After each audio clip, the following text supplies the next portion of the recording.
Guys, welcome back to the channel. If you're watching me for the first time, my name is Seed and I'm super excited to meet you. Okay guys, we're checking out a video today and this one is titled Why Finland Joining NATO Checkmates Russia. Okay guys, I'm super excited to check this one out. If you haven't subscribed to the channel yet, please smash the like button, subscribe to the channel and turn on that notification bell, guys, so you don't miss out whenever I upload a new video. Okay, to my returning subscribers, hey, I love you guys so much. Thank you guys for always tuning in. Without wasting much of your time, guys, let's check this video out. All the countries on Russia's borders, Ukraine is the one that keeps military planners in the Kremlin up at night the most, but Finland is almost right behind it. And it's pretty easy to understand the basics of why. Finland shares the second longest border with Russia in Europe. It extends for 800 miles through thick forests and snow across essentially a no man's land where hardly anybody at all actually lives. These 800 miles are therefore extremely difficult to patrol and monitor, and even worse, are extremely difficult to guard and defend. And still worst of all, Finland's border has for centuries now been uncomfortably close to Russia's second largest and greatest city, St. Petersburg. Today, St. Petersburg is home to more than 5 million Russians. It contributes nearly 5% of the entire Russian economy. It is Vladimir Putin's hometown, and it is less than 150 kilometers away from the Finnish border. This all means that Finland has always possessed the geographic ability to seriously threaten the Russians if it ever became hostile. But Finland has never been able to do it alone because the Finns themselves have always been small in number. There's only 5.5 million people who live in Finland today, which is about the same population as just St. Petersburg alone in Russia, while the Russians overall have 27 times more people throughout the country. Finland has never possessed the manpower to capitalize on their unique geographic advantages over Russia, which is precisely why the Russians have always been fearful of Finland gaining that manpower by allying with powerful enemies abroad and letting their armies enter the country. And for those basic reasons, it has always been within the interest of Moscow to either dominate Finland outright, or at least keep them in a state of political neutrality. Because if Finland... My God, it's crazy how a country as small as Finland is a threat to Russia. Because guys, this is really, it looks crazy and sounds crazy to me, okay? I mean, Russians have the numbers, okay? But I'm definitely sure there's something Finland has that Russians do not have, no matter the populations that they have, okay? Ever did come under the sway of a hostile foreign power, they could become the ones to capitalize on Finland's geography to threaten the survival of Russia. And so, for more than 200 years now, since the days of Napoleon, the Russian strategy of pacifying Finland and preventing them from joining hostile military alliances more or less worked out. But in a matter of months, all of these centuries of careful Russian foreign policy and diplomacy in regards to Finland will come crashing down into ruins. Because Finland has finally decided to end its neutrality for good by joining the NATO alliance alongside the United States. It will cost the Russians dearly for generations to come by checkmating their ambitions in the north, and it is one of the most catastrophic foreign policy disasters for the Kremlin to have come from Putin's invasion of Ukraine. Russia's strategy of dominating Finland began more than 200 years ago, back in 1808. At the time, the Russian Empire had recently allied itself to Napoleonic France, and the biggest enemy they faced were the British and the Royal Navy. Sweden, who at the time controlled Finland, allied themselves to the British, and remember, Finland is uniquely posed to directly threaten St. Petersburg when they acquire manpower from abroad. And back then, this was even more important because St. Petersburg was the capital of the Russian Empire over Moscow. Fearful of the Royal Navy's ability to utilize Swedish and Finnish ports in the Baltic to threaten St. Petersburg, the Russians demanded that the Swedes shut down all of their ports to the British and close the Baltic Sea to them,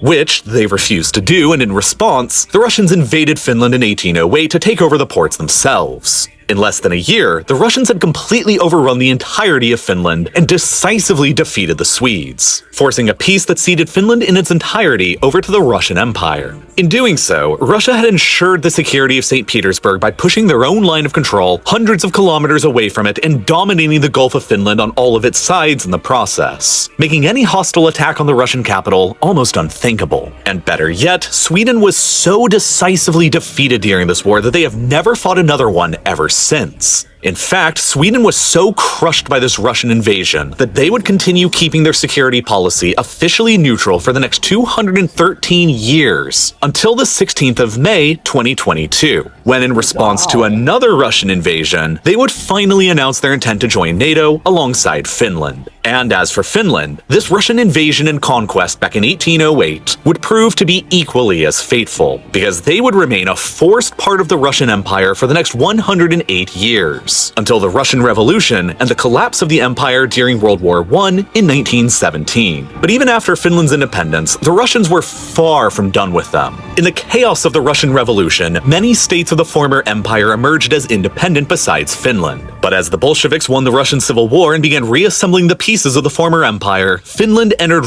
right into the crosshairs of the Soviets. By 1939, the geopolitical environment in Europe between the Soviet Union and Nazi Germany was tense. The two European superpowers signed the Molotov-Ribbentrop Pact, dividing Eastern Europe between them into spheres of influence, with Finland being assigned to the Soviets. As the Nazis and Soviets jointly invaded and conquered Poland, the Soviets demanded fealty from the Baltic states in the form of them granting Soviet military bases on their territories, which they reluctantly agreed to. The Soviet gaze next turned to Finland. At the time, Finland controlled more territory than they do today, especially across the Karelian Isthmus here, meaning that the Finnish border back then was only 32 kilometers away from the Soviet Union's second largest city, Leningrad, modern-day St. Petersburg. Once again, ever fearful of Finland entering into a military alliance with a hostile foreign power and gaining the manpower to threaten Russia, in this case, an alliance with Nazi Germany, the Soviets presented the Finns with an ultimatum. They wanted Finland to cede territory in the Karelian Isthmus up to here so as to push the border further away from Leningrad, in addition to Finland ceding all their islands in the Gulf of Finland and allowing a Soviet military base to be built near the capital, Helsinki. In exchange, the Soviets would give Finland these territories further to the northeast to compensate them. But Finland refused and countered with an offer to cede a much smaller amount of territory down here in the south. The Soviets refused and countered again with a slightly less extreme demand for territory, which the Finns again refused and countered with a slightly more generous offer of territory. And at that, Stalin rejected diplomacy and ordered an all-out invasion of the country with 500,000 soldiers from the Red Army. That invasion turned into a quagmire for the Soviets as the Finns transformed their entire country towards fighting them off. The Soviets took more than 4 times as many casualties as the Finns during the invasion, with at least 320,000 killed and wounded, compared to just 70,000 for the Finns. Regardless, the Soviets managed to eke out a Pyrrhic victory and forced Finland into signing the Moscow Peace Treaty a few months after the invasion, in which Finland was pressed into ceding over 9% of their pre-war territory over to Russia, including the valuable city of Vyborg, which at the time was the second largest city in Finland, and which nearly a century later would become the starting point of Russia's Nord Stream pipeline to Germany. But Finland retained their overall independence. Russia's strategic depth around Leningrad was increased, but 15 months later, Nazi Germany launched their invasion of the Soviet Union, and Finland seized the opportunity to ally themselves to the Germans and go to war with the Soviets again in order to reclaim their lost territories. They didn't really have much else of a choice, though. The Soviets were their primary enemy who had just attacked them and taken over some of their land. Sweden was neutral, and the Western allies were allied to the Soviets. Thus, at the time, Nazi Germany was the only great power able and willing to support the Finns against the Russians. German troops were allowed to enter Finland, and the Finns assisted the Germans in the siege of Leningrad and the greater invasion of the country. Finland and the Soviets would go on to fight for another 3 years until September of 1944, when they signed another peace treaty that essentially confirmed the status quo of the older peace treaty.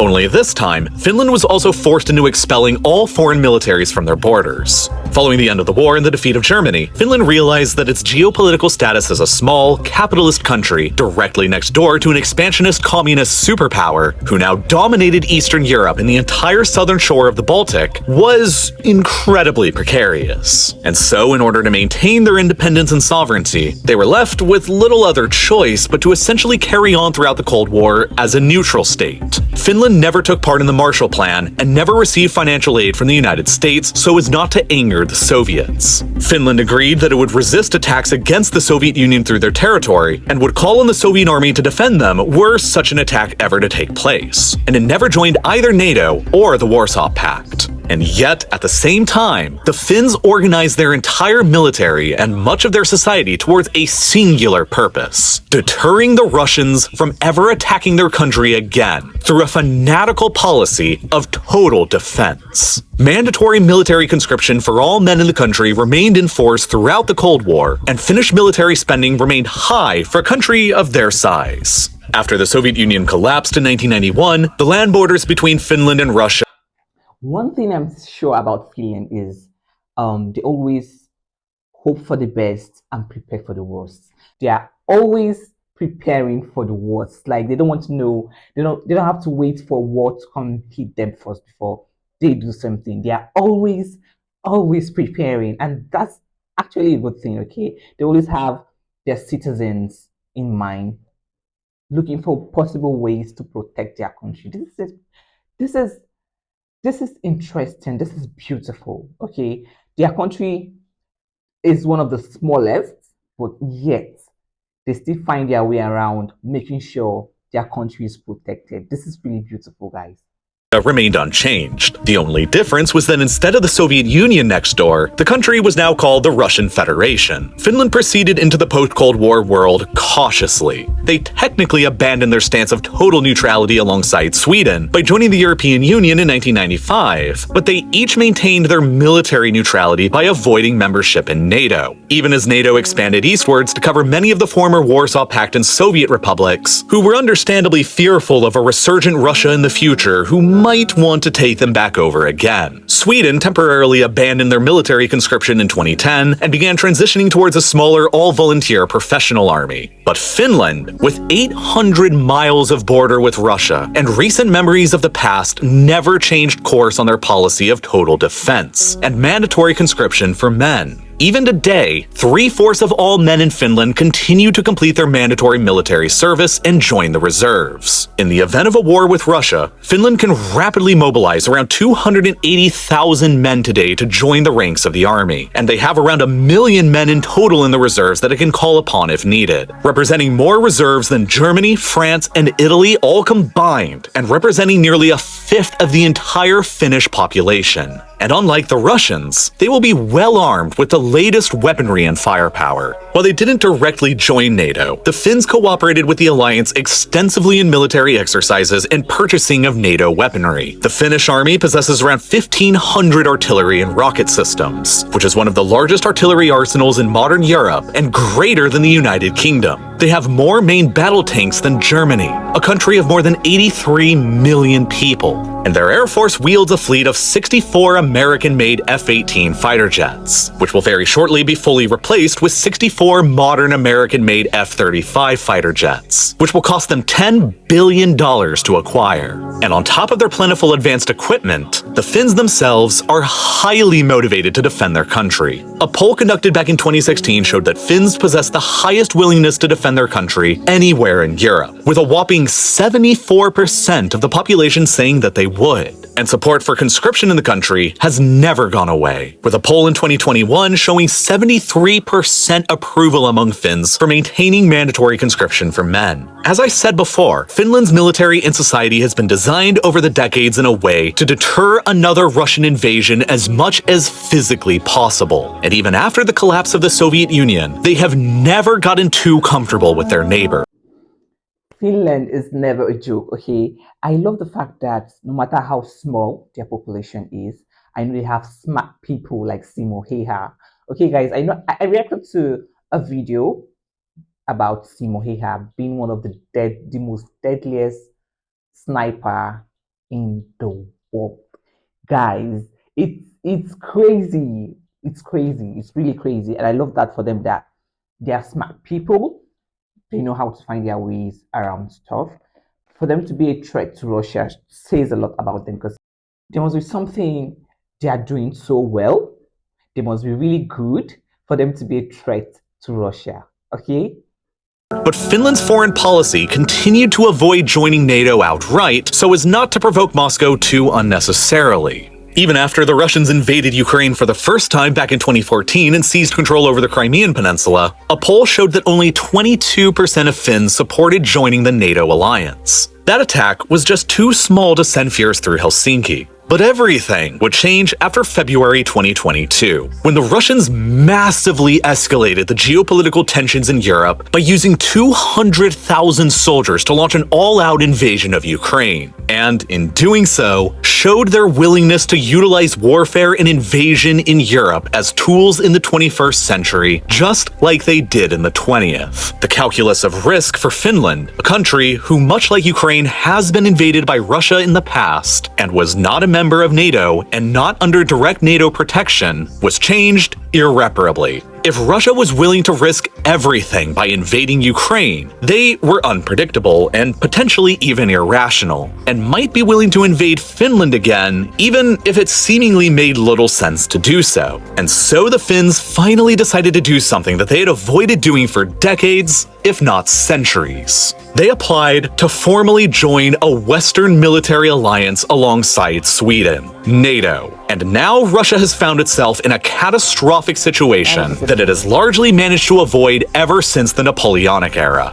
In addition to Finland's formidable military strengths on land and air and centuries-long experience dealing directly with the Russians, Sweden brings a lot to the table as well. The Swedish Navy is 500 years old and a first-rate force in modern Europe that has remained relatively dormant for centuries. They wield some of the world's most advanced submarines in the Baltic, and their company, Saab, produces some of the world's most advanced and capable fighter jets and radar systems. They also produce the 𝐋𝐈𝐊𝐄 anti-tank missile, which is currently second place only to the American-made Javelin in destroying Russian tanks in Ukraine. Combined with the F-18s and F-35s in the Finnish Air Force, the Swedes can directly rival the Russian Air Force's assets in Northern Europe without even factoring in additional assets from the United States. But it isn't just their own military prowess that concerns Russia if they join NATO. As it has for centuries, it is also their unique geographic ability to directly threaten core Russian territories and interests, and their ability to utilize the manpower of other states in the NATO alliance to better capitalize on those advantages. First and foremost are the naval considerations within the Baltic Sea. Finland and Sweden entering NATO will immediately transform the Baltic into a NATO-dominated lake, with the only Russian points of control left immediately around St. Petersburg in the Gulf of Finland and their exclave around Kaliningrad. With the northern and southern shores of the Gulf of Finland fully beneath the NATO umbrella, and the entire perimeter of the Danish Straits added with the entrance of Sweden, and considering that the Baltic itself is quite shallow with an average depth of only 54 meters, shared military intelligence and sonar will permanently prevent the Russian Baltic Fleet and its submarines from ever maintaining the element of surprise within the Baltic, and all of their movements will be able to be accurately tracked. Additionally, Sweden's control over the island of Gotland in the center of the Baltic will serve to grant NATO forces access to an unsinkable aircraft carrier that can be used to dominate the sea by air. Perhaps most importantly, these facts will mean that the security of the three Baltic states will be improved dramatically. Before the entrance of Sweden and Finland into the alliance, the Baltic states were widely regarded as the least defensible territory within NATO. The only way to reinforce them by land is through the narrow 𝐂𝐒𝐿𝐄 gap between Russia's highly militarized exclave in Europe, Kaliningrad, and Russian allied Belarus, a gap that is less than 70 kilometers wide across largely flat and difficult to defend terrain that the Russians would be theoretically capable of rapidly blocking in the event of a war, which would isolate the Baltics from the rest of NATO. A study made by the RAND Corporation back in 2016 suggested that in the event of a Russia-NATO conflict, Russian forces would be able to quickly close the 𝐂𝐿𝐄 gap and occupy the Estonian and Latvian capitals within 60 hours of the war beginning, leaving NATO in a difficult position to retaliate or liberate them. But that calculus is completely changed with Finland and Sweden in NATO. Any chance of Russian naval or air supremacy over the Baltic is essentially impossible, leaving NATO with the almost guaranteed ability to reinforce the Baltic states by sea and air rather than by piling troops through the 70-kilometer wide 𝐂𝐿𝐄 gap on land. Gotland will be especially valuable towards this objective, granting NATO warplanes and ships a forward operating base to conduct supply runs and attacks on Russian targets in the Baltic states from. But then there's also Finland's 800-mile-long border with Russia itself. With the ability to mobilize and deploy forces faster on this front than the Americans or Western Europeans, Finnish and Swedish forces could directly threaten Russia's second largest city that lies almost immediately across this border, St. Petersburg. But that's hardly what's the most concerning thing to Russia here. Far more alarming to Moscow is their enormous concentration of military hardware and assets in the very far north of the Kola Peninsula, just to the east of Finland's northeastern border. The Kola Peninsula is one of the most heavily militarized locations on the planet, with a heavy concentration of Russia's nuclear weapons arsenal. There are multiple nuclear ICBM launch facilities dotted around here that have the range to strike anywhere in Europe or North America by flying over the Arctic Circle. There are also multiple bases here that are home to many of Russia's strategic bomber forces, including the Tu-160, the fastest operating bomber in the world that can travel twice the speed of sound and is capable of carrying nuclear bombs to most of Europe and North America by, again, flying over the Arctic Circle. And it is also crucially home to Murmansk, the largest city anywhere within the Arctic Circle and one of Russia's most significant ports because of the fact that it is Russia's only port facility on the Arctic Ocean that doesn't freeze over during the winter because of the polar jet stream. Because of this fact, the Russian Northern Fleet is headquartered nearby in Severomorsk, with several other operating bases nearby, and it is the crown jewel of the Russian Navy and Russia's nuclear deterrence. With the Kremlin long being aware of how precarious their position is within the shallow and enclosed Baltic Sea, the Russian Baltic Fleet there only has a single submarine currently garrisoned with it, and it doesn't even have the ability to fire nukes. Russia has instead focused the majority of their nuclear deterrence against the West up here around Murmansk. The Northern Fleet controls the lion's share of Russia's advanced nuclear submarines, including the modern Bore-class subs, capable of carrying 16 ballistic missiles on board and up to 96 nuclear warheads. There are also the conventional Yasen-class nuclear submarines that carry conventional cruise missiles that can be used to hit offshore oil and gas infrastructure and coastal targets. And unlike within the constrained and shallow Baltic, these submarines can operate across the Arctic Ocean under the ice, largely with impunity, and can even pass through the wider 𝐋𝐈𝐿𝐄 gap between Greenland, Iceland, and the UK in order to operate in the northern Atlantic. But Finland's entry into NATO massively complicates Russia's military planning and deterrence up here. Most important to consider is that all of Russia's ICBMs, strategic bombers, and the Northern Fleet itself in the Kola Peninsula are almost supplied entirely from the rest of the country by just a single twin highway and rail corridor called the R21, extending up north from beyond St. Petersburg and Moscow. This highway and railway extends for hundreds of kilometers and crosses through some of the most sparsely populated and empty forests anywhere in the world. And it all runs almost immediately parallel to the Finnish border, with less than 100 kilometers between them at the narrowest points. This means that in the event of a greater Russia-NATO conflict, rapidly mobilized Finnish special forces or even forwardly deployed American special forces could theoretically advance at any point along this long and hard-to-patrol area and occupy or destroy any section of the R21 highway, and block off the majority of Russia's nuclear and submarine deterrent from receiving resupplies from the rest of Russia by land. That would be a disaster for Russia, and push them into a situation where they would have to either use their nuclear weapons on the peninsula, or probably lose them. But the other problem is that with Finland and Sweden in NATO, NATO's geographic presence within the Arctic Circle would be greatly extended, granting the entire alliance better early warning missile detection from any ICBMs or bombers taking off from anywhere in the nearby Kola Peninsula headed towards Europe.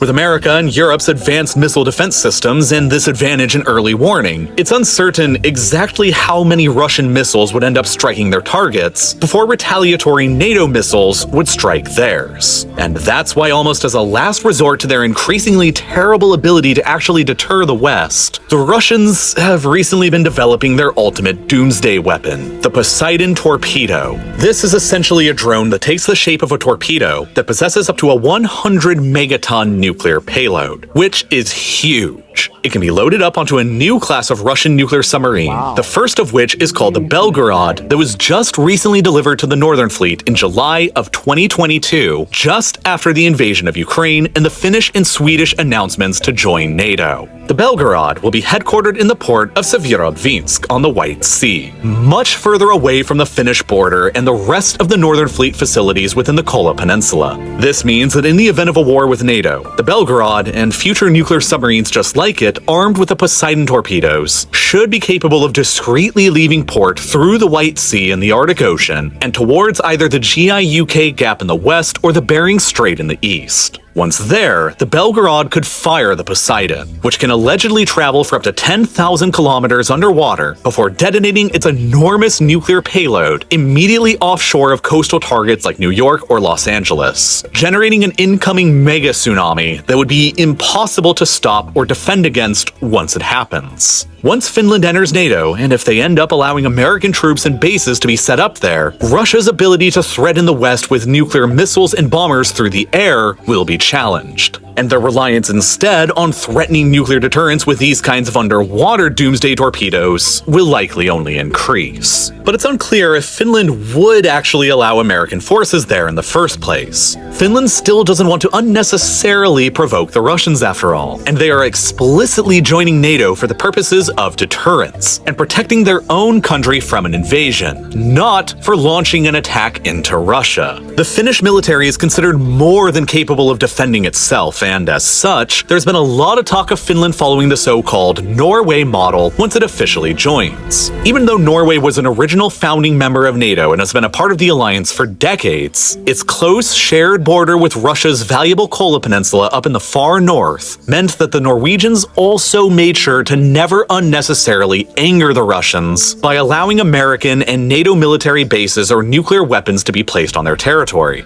And this has remained the case through to the present. Should Finland join the alliance, they will likely end up following a similar path, and deny any other members of the alliance to station troops or nuclear weapons within their country, so as to continue not unnecessarily provoking the Russians. And at the same time, Finland and Sweden's entrance into NATO must be approved by all 30 other members of the alliance. And as of the production of this video, 2 have continued to remain as holdouts: Hungary and Turkey. Finland and Sweden expect that they'll both approve by the end of the year, and both should become full members of the alliance by April of 2023. And when they do, centuries of history will suddenly be upended, and Russia will face its most vulnerable position in the north it has ever faced since at least the 18th century.